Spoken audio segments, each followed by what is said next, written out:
Olá, alunos do primeiro ano. Nós somos acadêmicos do curso de História pela UES. Eu me chamo Luziana. A nossa aula hoje é sobre o feudalismo. Eu vou estar explicando para vocês o que é o feudalismo.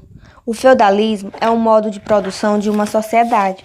É como essa sociedade ela se comporta, como ela se sobrevive, como ela produz de maneira econômica, social e cultural.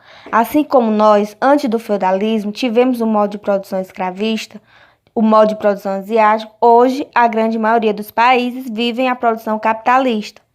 O feudalismo é um modo de produção que durou na Idade Média, por volta do século V ao século XV. E por muitos séculos, os ofícios agrícolas, eles constituíram a principal atividade desenvolvida pelos seres humanos. Terras férteis, ferramentas e técnicas adequadas, a mão de obra era abundante e o clima era favorável, pelo menos de sobrevivência para as sociedades humanas. Assim, durante a Idade Média, a paisagem europeia continuava essencialmente rural. As extensas florestas abrigavam em seu interior espaços quase sem árvores, clareiras mais ou menos vastas, onde se desenvolvia o cultivo da terra. Na Idade Média, a vida seguia o ritmo do tempo natural, dado pela oposição entre o dia e a noite e pela sequência das estações do ano. A atividade exaustiva dos períodos da semeadura e colheita contrastavam com as longas pausas da entre-safra, determinada pelo inverno ou por outras ocorrências naturais. No topo da sociedade figuravam os clérigos e os guerreiros, senhores dos domínios que cobriam o território europeu. Ambos cabiam à direção da sociedade. Os clérigos eram os portadores da tradição cristã e deviam zelar pela manutenção de seus princípios no seio da comunidade europeia. Deviam combater o mal e os pecados com as armas da doutrina religiosa. A igreja era a maior detentora de terra no período, e o seu patrimônio não cessava de crescer. Seus domínios não eram divididos em herança. Ao contrário, os guerreiros eles deixavam parte de seus bens para a igreja, em testamentos, procurando com a caridade a salvação de suas almas. Já os guerreiros precisavam de recursos para a aquisição de cavalos e armas. As armas, como por exemplo, eu posso citar as espadas, os escudos e as armaduras. As terras e os camponeses eram indispensáveis para a vida desta aristocracia. Quanto maior fosse a capacidade militar de um nobre, maior era a possibilidade de conquistar mais domínio. A guerra constituía, portanto, uma forma regular de atividade econômica nesse período medieval.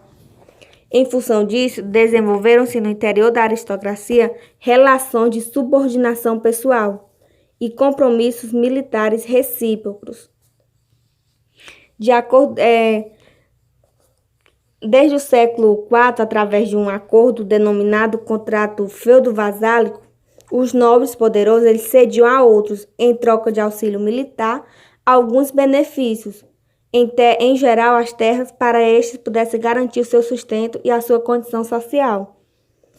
O nobre que cedia o bem passava a ser designado por sucerano, aquele que recebia o benefício e obrigava-se a prestar auxílio militar. A seu sucerano chamava-se vasalo. Aí também existiam duas ordens sociais naquela época, eram os sacerdotes e os guerreiros. Eles figuravam todos os trabalhadores, os servos, artesãos, camponeses e comerciantes, social e politicamente submetidos aos detentores de terras. Formavam a imensa maioria da população e eles eram encarregados de todas as atividades manuais necessárias à sobrevivência e ao sustento da nobreza e do clero. O controle da fé e o controle das armas garantiam a nobreza e ao clero o poder sobre os demais grupos sociais do período. A divisão social e suas respectivas funções eram justificadas como um ordenamento sagrado, esclarecido a toda a sociedade por aqueles que se definiam como intermediários entre Deus e os homens. Os trabalhadores eles deviam obediência aos seus senhores guerreiros. Ambos deveriam estar subordinados à vontade de Deus, transmitida pela igreja.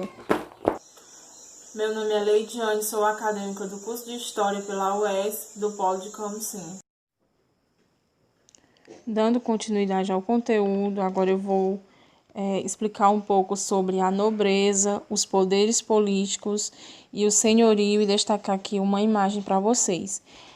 A nobreza, Guimarães foi um dos principais nomes das famílias medievais, de onde saíram guerreiros e clérigos, que eles confundiam-se com a denominação dos territórios sob o seu domínio, como se os membros dessas famílias eles fossem feitos da própria terra que habitavam, como o próprio Adão, o primeiro homem bíblico que teria sido feito do barro, aliás, Abadamã, em hebraico, que significa o que vem do solo. As mais importantes dignidades entre os guerreiros referiam-se ao domínio sobre determinadas áreas e eram definidas hierarquicamente. Na base da nobreza encontravam-se os castelões, senhores feudais que fortificavam suas residências e que assumiam o governo e a administração da área em torno do seu castelo. E logo em seguida vinham os barões, os detentores de baronias ou os baronatos. Eles tratavam-se de pequenos territórios onde poderiam haver um ou mais castelos de nobres. Acima deles encontravam-se os condes, os senhorios dos condados, territórios mais amplos que englobavam grandes extensões de terras e cidades. Esses territórios e fronteiras eram chamados marcas ou marquesados e suas tropas elas ficavam sob o comando de um marquês. O título mais elevado, abaixo dos príncipes, era o de duque. Esses derivados da função do comando militar romana, o seu território, o ducado, possuía grandes extensões territoriais e seus detentores tinham completa autonomia em relação aos monarcas.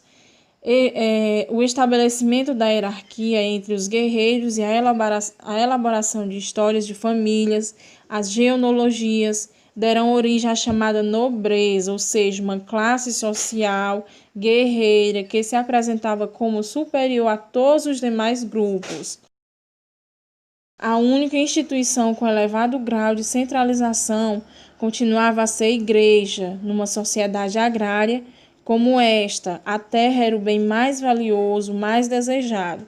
Assim, em geral, o feudo oferecido ao vassalo era o poder sobre uma extensão de terras, um senhorio. O feudo ele poderia ser também um direito de cobrança de algum tributo, o direito de cunhagem de moedas, o direito à cobrança de pedágio ou até mesmo uma peça valiosa. Sobre o senhorio, era um tipo predominante de organização econômica durante a Idade Média, que dividia-se em 3 partes: a reserva senhorial, o manso servil e as terras comunais. Na reserva senhorial, localizavam-se os principais terrenos cultiváveis, os moinhos e os celeiros para os grãos e outros componentes complementares à economia senhorial, as oficinas artesanais, os fornos e os estábulos. O castelo servia de morada para o senhor e de proteção para os trabalhadores. Completavam o cenário da reserva senhorial, cuja produção pertencia integralmente ao possuidor do domínio. A segunda parte da reserva era dividida em pequenos lotes de terra denominados mansos servis.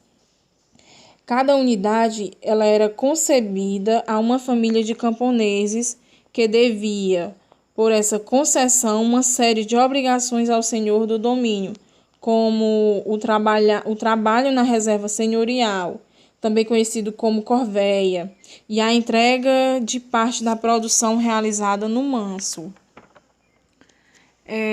Para o forno ou moinho do senhor feudal, os camponeses tinham de deixar uma parte de suas produções, que essa taxa se chamava benalidade. Se morresse algum adulto da família do servo, uma taxa era cobrada. Essa taxa tinha por nome mão morta. uma mão a menos para os trabalhos ao Senhor. Quando das primeiras colheitas ou da primeira cria dos animais do camponeses, mais uma taxa. As primícias, estas eram pragas para as autoridades religiosas que também recolhiam o dízimo, ou seja, a 10ª parte de toda a sua produção.